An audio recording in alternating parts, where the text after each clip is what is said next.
Hello, and welcome to Yesterday, Today, and Forever, a virtual ministry of the Churches of Christ. It is our desire to present to the 21st century person the faith of the first century Christians. We seek unity through the acceptance of the faith that was once and for all time delivered unto the saints, a system of faith which first began to be spoken by our Lord prior to his crucifixion, and was later confirmed to the saints by the apostles and inspired writers of the New Testament. Thus a faith from yesterday to today and into forever. Our speaker is Brian Barrett, who preaches for the church at Bear Branch, in Spurlockville, West Virginia. We encourage all persons interested in the faith of our fathers to open their Bibles, as we search the Scriptures, for these eternal truths, which can lead Christians back into unity as the family of God. Now, here is Brian.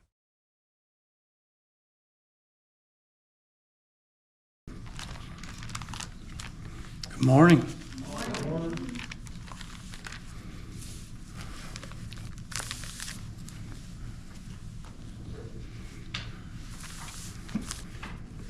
This morning we're going to be looking at probably one of the chapters of the Bible that most people have spent a lot of time kind of mulling over as we look at Revelation chapter 13. As we get to the end of that chapter, it's that one that talks about the mark of the beast on the hand and the forehead, the number, and of course the number has been applied to just about everything from credit cards to you name it.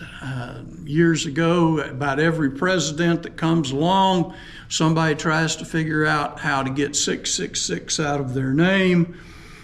They've applied it to the Pope. It's been applied to just about anything and everything imaginable in regards to chapter 13. And so this morning, when we looked at the 12th chapter, we were beginning the... Yes?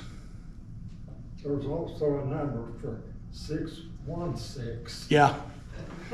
In some of the Bibles, it does have 616, and we'll kind of talk about that as we go along too. In some of the various Bibles, it's got 616, and some of them have 666, and we'll talk about that as we get over through there. We had been looking at the heavenly apocalypse and now have turned to the earthly apocalypse. We've seen that what the devil was unable to do in heaven, he sought to bring his battle down to earth, and we have talked about that.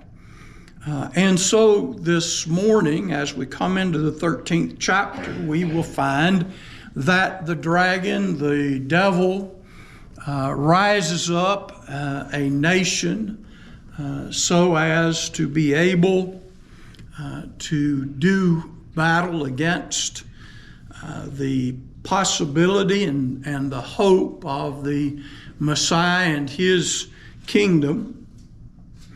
And as we enter into the lesson this morning, we're going to look at just the early part first. It says, "And I stood upon the sand of the sea, and saw a beast rise up out of the sea, having 7 heads and 10 horns, and upon his horns 10 crowns, and upon his heads the name of blasphemy. And the beast which I saw was like unto a leopard, and his feet were as the feet of a bear, and his mouth was as the mouth of the lion. And the dragon gave him his power and his seat and great authority. And I saw one of his heads as it were wounded to death, and his deadly wound was healed, and all the world wondered after the beast. And they worshipped the dragon, which gave power unto the beast, and they worshipped the beast, saying, Who is like unto the beast, who is able to make war with him?" So right off, we're seeing that we're going to later on talk about the so-called mark of the beast. But in this chapter, as it opens, we see the rising up of the beast who was going to do war, in essence, against the people of God, trying to again prevent the spread of Christianity. He couldn't defeat Israel. He couldn't destroy Israel. He couldn't destroy the hope of the Messiah. And now he must do war and battle with the saints of God who are scattered upon the earth. And so he can't do that with a very limited power. He needs a great power, a mighty power that is able to do his bidding and to bring persecution against the plan and essence of God. And so in the scriptures in the book of Daniel, when we're looking at the prophecies there, and I'm not going to go back there, but the beasts represent governments and the rise of a government. And so in the 13th chapter, what we see is the nation of Rome rising up to do battle in essence, the name of the devil, or under the authority and the power of the devil, so that they could inflict as much damage as possible on the concept or the idea of Christianity and those who were in favor of the things of God. And so as we look at this, we see as he rises up, this beast, the image that John gives to him is that he has 7 heads and 10 horns, and upon his 10 horns 10 crowns, and upon his heads the name of blasphemy. And so if we go over to the 17th chapter, we find there in the 17th chapter an explanation of what we're seeing here in these verses. Romans 17, beginning in verse 9, says, "And here is the mind that has wisdom. The 7 heads are 7 mountains on which the woman sitteth, and there are 7 kings. 5 are fallen, 1 is, and another is yet to come. And when he cometh, he must continue a short space. And the beast that was and is not, even he is the 8th, and is of the 7, and goeth into perdition.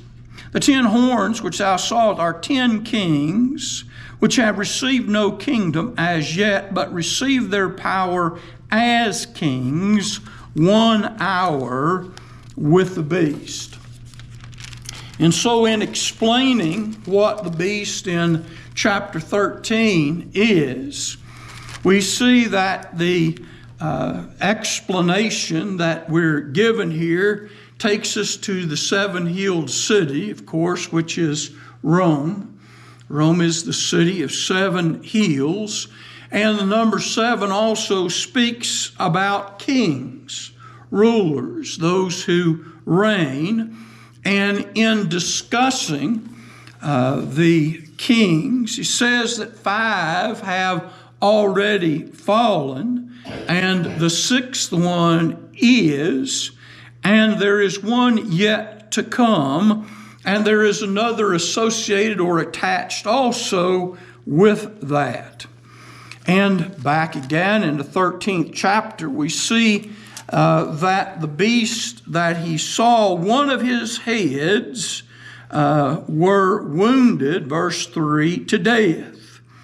And this deadly wound was healed, and all the world wondered about the beast. When we start looking at, again, what these verses are describing, we're looking, one, at Rome, the city of the seven hills, and then we are looking at those who are in charge, or kings, rulers, and then those that had rulers underneath them. And he speaks about one who was mortally wounded, one of those heads. The wound itself is not necessarily in the head, but the head represents these rulers or these kings, and one of them suffers a deadly wound. And so when we start putting all the history together and we start talking about the Roman Empire, we start thinking about what took place. The first true Roman ruler, as we think of it in this time frame, was Julius Caesar.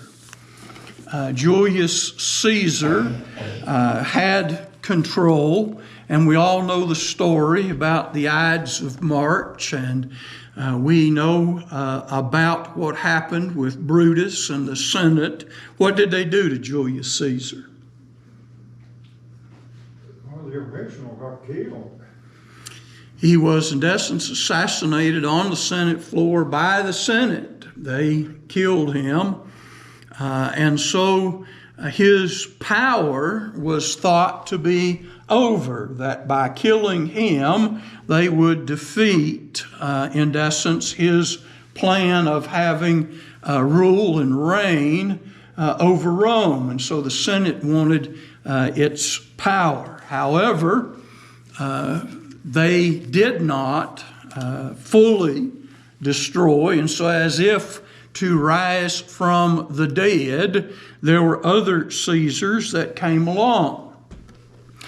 Following Julius was Augustus Caesar, then came Tiberius Caesar, and then come Caligula. All of these had their part. And so we have the first one who was put to death as a way of trying to defeat what he was trying to do, and that failed. And the Caesars again regained power and rule over Rome. And as we look at the 17th chapter, as it's giving us this list, it says 5 are already fallen, or 5 have already died. And of course, that would be Julius, Augustus, Tiberius, and Caligula. Those, and the fifth one was Claudius Caesar. And so those 5, Julius, Augustus, Tiberius, Caligula, and Claudius, these 5 had already passed. And so this not only explains what we're looking at in the 13th chapter, but this also helps us, as we said early on, to determine the time of the writing of the book of Revelation. If there are 5 that have already died, and there was 1 at that time which was present, and there were still others yet to come, that puts us within the framework then of Nero Caesar. And of course, Nero is the one who persecuted Christians, he persecuted Jews, he set the city, or at least some believe he set the city of Rome on fire because he had a construction project he wanted to complete, and he couldn't do it with that, and couldn't just go in, as we'd say, and bulldoze it down. So he had to again rig up a system where, well, if it burns to the ground, if it's damaged, we have to build it back, and then we can build it back the way we want. And so we have the one who died and thought would be the end of it, but miraculously, if you want to think of it that way, the Caesars come back into power, and we're still in power with Nero at that time. And so 5 are fallen, verse 10. One is, and another is not yet come. And of course, that's Vespasian, and we've talked about him and the battle with during the time that Nero is seeking to destroy the city of Jerusalem and to subdue and overcome the people of Israel. During that time, Vespasian was a general that was sent to carry out that mission for Nero. And during that time, Nero also passes away.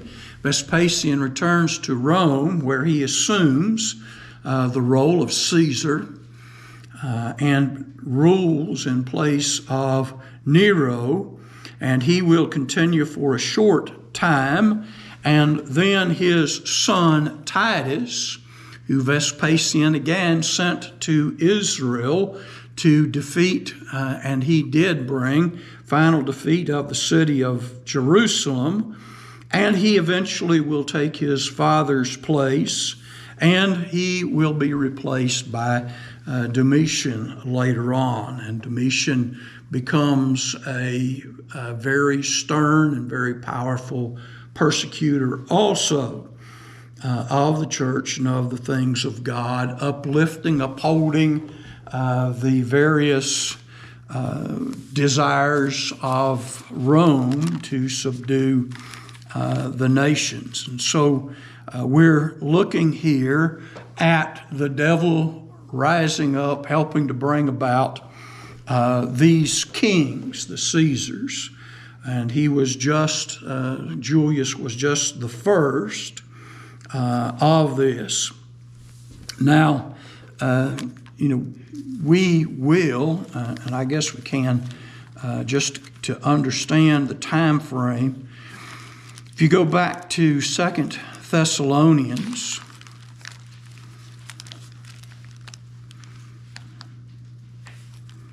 in 2 Thessalonians, we're going to 2 Thessalonians chapter 2, we're going to begin with verse 7.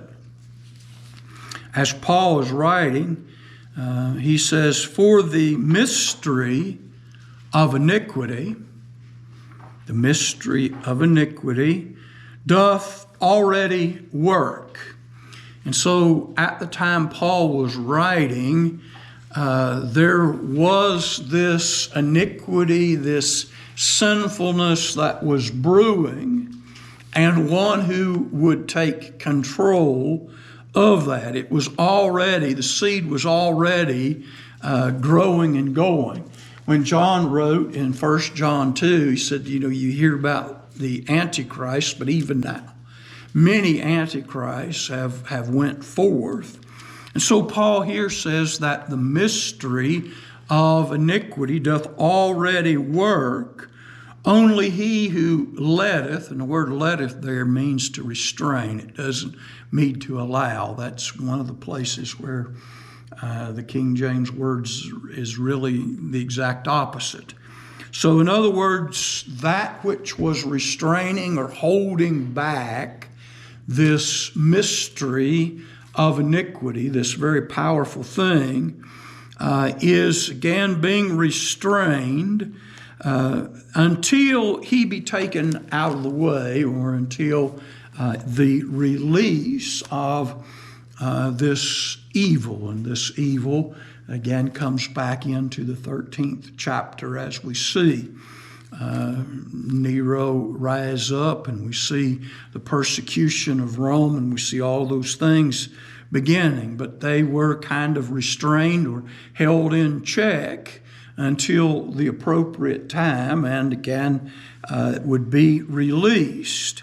It says, "Then shall the wicked be revealed, whom the Lord shall consume with the spirit of his mouth, and destroy with the brightness of his coming." Then it's in italics, it says, "even him whose coming is after the working of Satan with all power, signs, and lying wonders, with all deceivableness of unrighteousness in them that perish, because they receive not the love of the truth, that they might be saved. And for this cause God shall send them strong delusion, that they should believe a lie, that they all might be damned who believe not the truth, but have pleasure in unrighteousness. And so as Paul was writing to the church at Thessalonica, he tells them about the spirit or the seeds of iniquity, a very powerful force, was already at work, and it was working and churning in the background. And we could say by looking at this that when we're talking about Julius Caesar, and when we're talking about Augustus and Tiberius and Caligula and Claudius, all of these in their own way were again building a foundation as they built the empire and the nation of Rome, and as it became stronger and stronger, conquering in the name of Caesar. And so in verse 4, going back to Revelation 13, it says, "And they worshiped the dragon which gave power unto the beast." Now again, the spirit of iniquity was already at work, and Paul said there would come a time that when that which was strained, this force, was released, there would be all kinds of signs and lying wonders. It would cause people to be deceived if they didn't believe the truth and hold to the things of the truth. And so we see that the devil, the dragon, is giving power to Rome. And so in the time of Rome, of course, there was the Roman gods, which was an extension of the Greek gods. And so the Romans pushed idolatry, and they also pushed the fact that Caesar was Lord, and they also worshiped and paid tribute to the Caesars along the way. And so what we're looking at in the midst of all of that is a very strong promotion of idolatry, the worship of false gods, and doing things for the will and essence of the devil. Go back again. I know we're bouncing around, but there's a lot of things going on here that we need to understand. Go to 1 Corinthians chapter 10.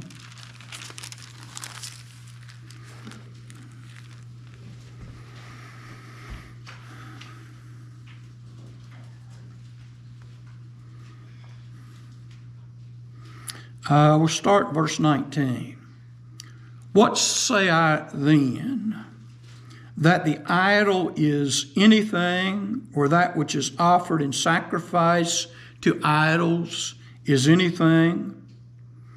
But I say that the things which the Gentiles sacrifice, they sacrifice to devils and not to God. And I would not that you should have fellowship with devils. Ye cannot drink the cup of the Lord and the cup of devils. Ye cannot be partakers of the Lord's table and the table of devils. Do we provoke the Lord to jealousy?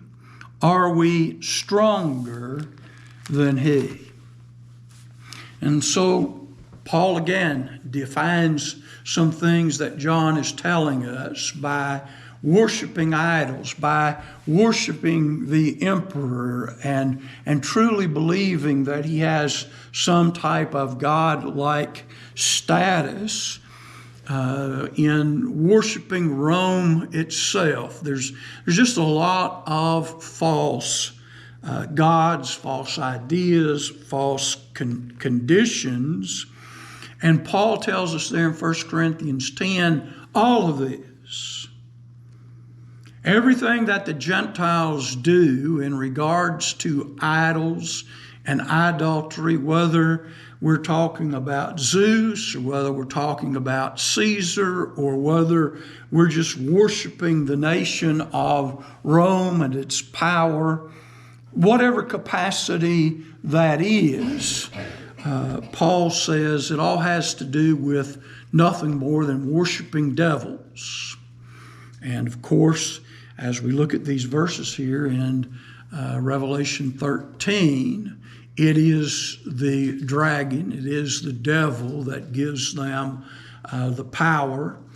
And as Paul said, there would even be lying signs and wonders. We can remember when Moses was doing battle with the magicians in Egypt, they kind of matched back and forth the things that he did. He threw down his staff, it became a serpent. They threw down their staff, it became a serpent. And of course, Moses' staff ate the other magician's staff. But even at that time, there were lying wonders, whatever that was, and to whatever capacity. Again, if you've watched the History Channel, there was all kinds of misleading things that went on under the Roman Empire, the Greek Empire. There were places where people went. If you've seen some of that, you've seen where people would be in a room where they could worship and they would hear voices and things coming up out of the various places from behind idols. And of course there was a priest or somebody down below who was using the acoustics of that to make them believe that they were hearing the voice of God or something else. So again, people were misled in various ways. And so this is part of what the devil is seeking to do. And of course, Rome is nothing more than really an extension of the Greek Empire, and even before that. And so we can see that, again, under the Greeks, they tried to destroy Israel. They tried to destroy and to subdue, and that didn't work. And now we're back to Rome itself. And so we are again focused on a specific time, where if we look at the 17th chapter, we look at the 13th chapter. The 13th chapter kind of brings us up to date.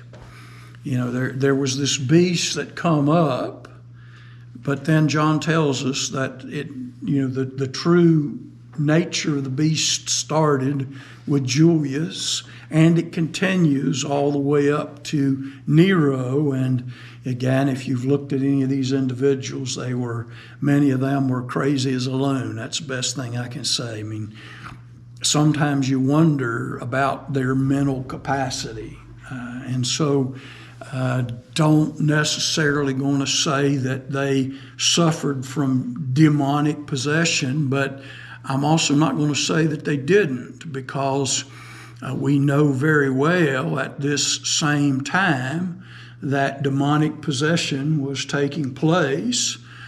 Jesus and his disciples were casting out demons and casting out devils, and they were taking possession of people such as the one we know as Legion, and the craziness and just everything that goes with it.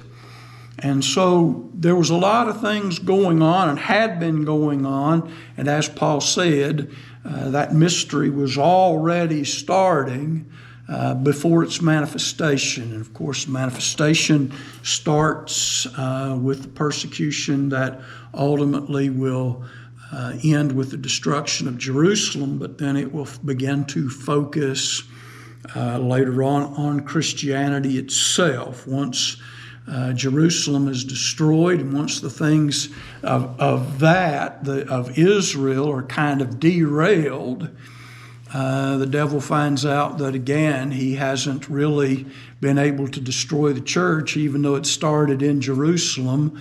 By the time Jerusalem's destroyed, the church is scattered out into all the world. And so, again, persecution has to go out, and he will use Rome to do that. Does anybody have any questions or comments up to this point? I know we're all over the place, but it's kind of hard to take it all in. But we have this picture, and we find out what the picture means. And we're told in verse 5 there of Revelation 13, there was given unto him a mouth speaking great things and blasphemies, and power was given to him to continue 42 months. And so this power specifically that focuses on Nero and the things Nero was doing are back to these 42 specific months, the 3.5 years, and all the times and half a time, all this. We keep hearing these things over and over, and it's this 3.5 years that is primarily focused on fulfilling prophecy that had to do with the destruction of Jerusalem. And he opened his mouth in blasphemy against God, to blaspheme his name and his tabernacle and them that dwell in heaven. And it was given unto him to make war with the saints and to overcome them, and power was given to him over all kindreds and tongues and nations. And of course, at that time, Rome ruled not the whole world, but it ruled what was then, from this perspective, the known world. It was in control. It went all the way to Great Britain. It was down into the various regions and places all over the world, but especially around the Mediterranean.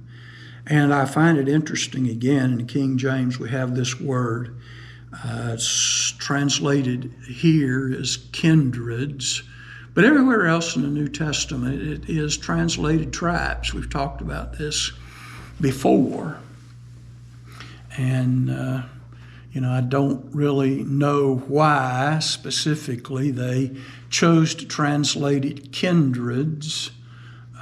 Kindreds means basically the same thing, tribes, kindreds, those who are related, but by not translating it as it is translated in the other places, it causes people to miss the point.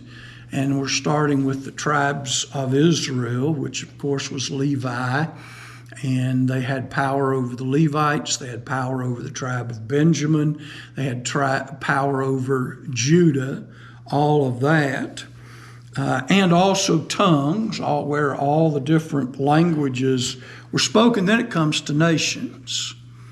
And so if we were looking at this from anywhere else, we would say that we're talking about the Jews, and then we're talking about where different languages were spoken, and then instead of talking about nations, we'd be talking about Gentiles. So the way this would basically read anywhere else was ultimately that we're talking about the tribes of the Jews, we're talking about all the various tongues and places these tongues are spoken, languages, and the nations or the Gentiles. And so that's what we are envisioning here, the power of Rome. It already had power over the tribes. It had the ability to be and to subdue them. And if we go back over to the 17th chapter, as it also talks about the 7 kings, it also talks about that the 10 horns that you see on these heads are kings which have not received a kingdom, but it says that they receive power as kings.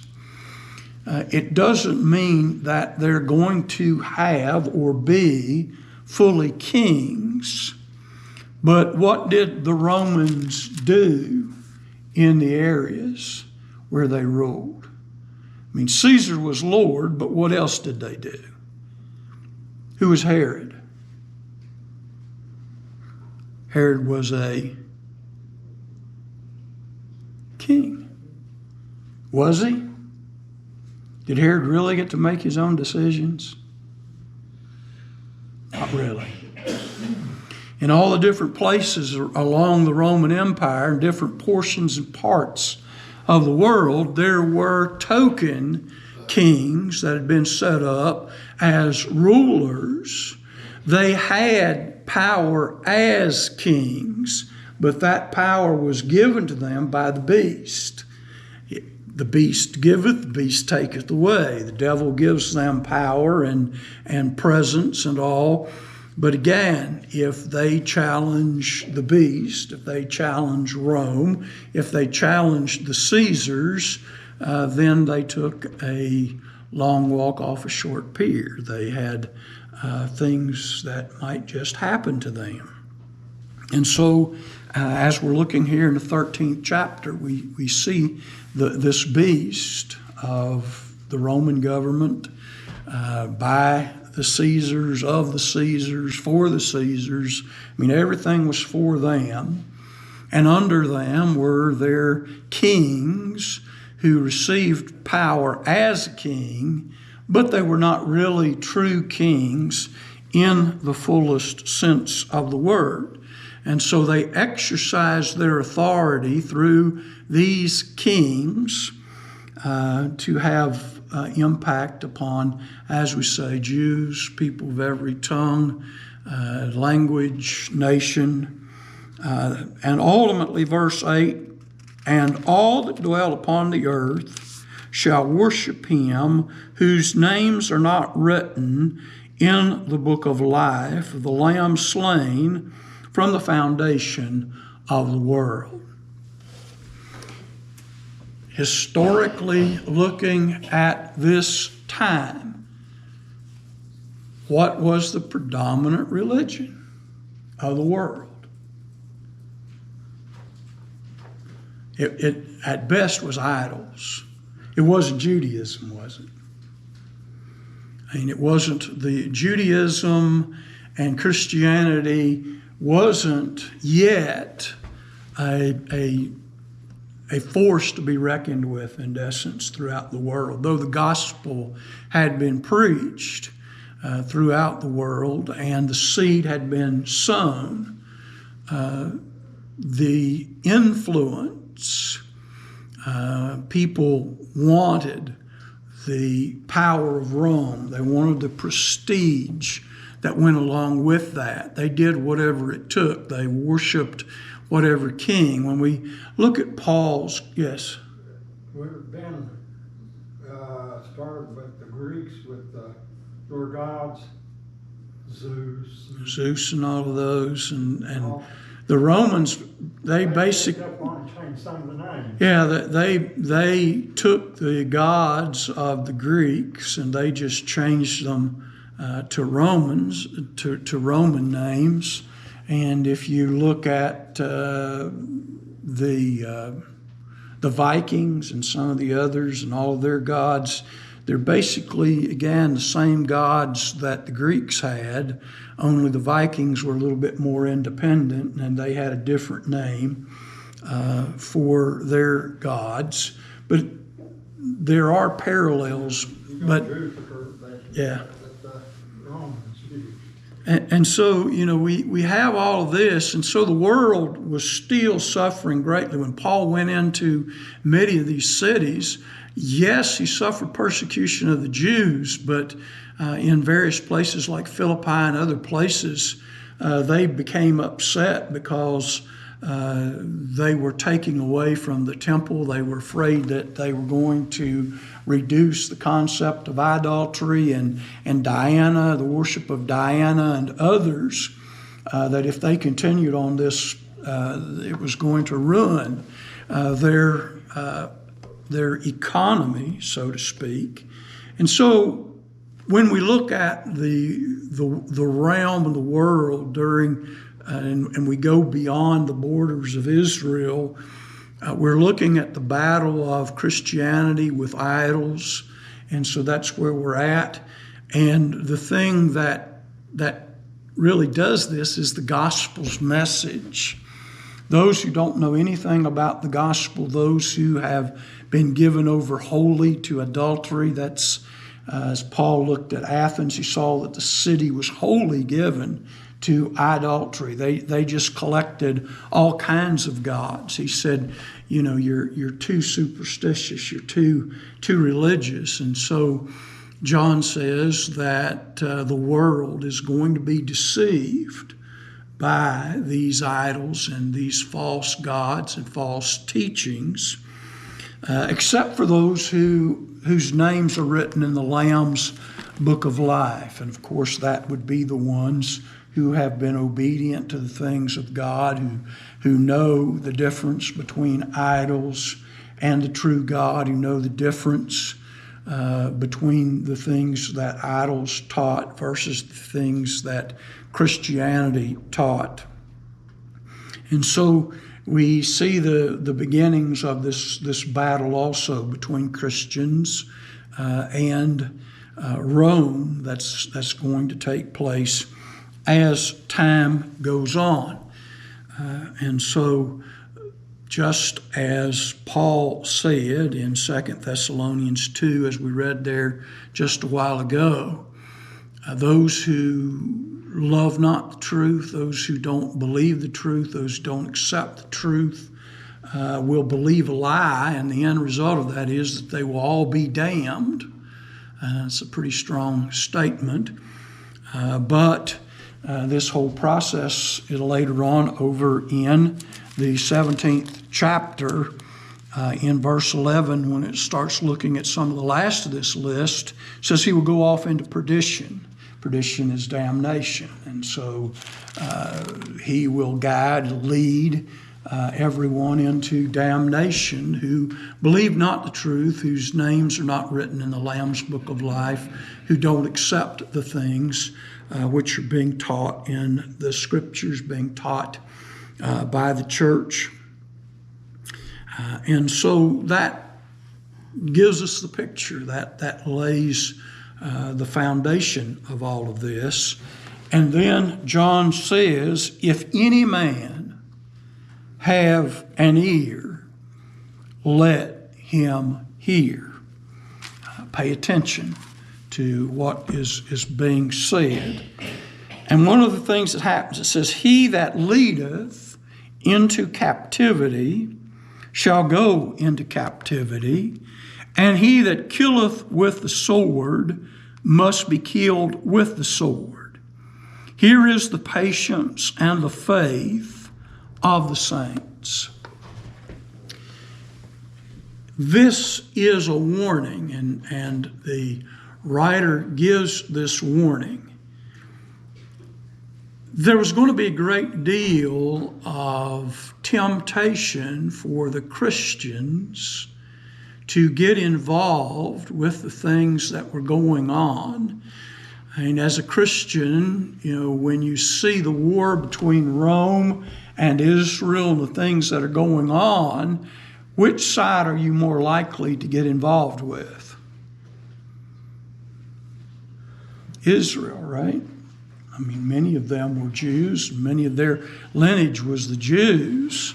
And so there was great temptation, and that's, again, one of the issues between the Jews and the Christians at that time is the Christians wouldn't fight. The Christians, by the Jewish leaders and Jewish sect, saw them, rather, as a Jewish sect. And so when the Christians refused to get involved, when they refused to stay in Jerusalem and fight, when the Christians fled and led the others away from that, there was a great controversy. But John warns them, if you have ears to hear, listen. If you go into battle, if you're into taking captives, you'll end up getting taken captive yourself. And if you take up a sword and you fight with the sword, you'll be killed with the sword, because Again, they were taking up arms in a battle that went beyond just Jew and Rome, but a battle that was being executed ultimately at the will of God. The devil thought that he was doing something terrible against the will of God, and God used him to punish and use the Romans to punish Israel for the sins which they had committed. Why not make this the day that you and your family seek out the Church of Christ in your community? We encourage you to attend one of our worship times or Bible studies. God's grace, truth, and salvation is truly worth finding and knowing. May God bless and keep you as we walk together in His truth. And remember, as always, the Churches of Christ salute you. Our new programs are posted to Facebook and YouTube on Thursday afternoon, and they should be available for viewing by 7 p.m. We also encourage our viewers to visit our website at www.thechurchesofchrist.life. We ask that you like us on Facebook and share our programs. On YouTube, please share and subscribe for notifications. This program was pre-recorded.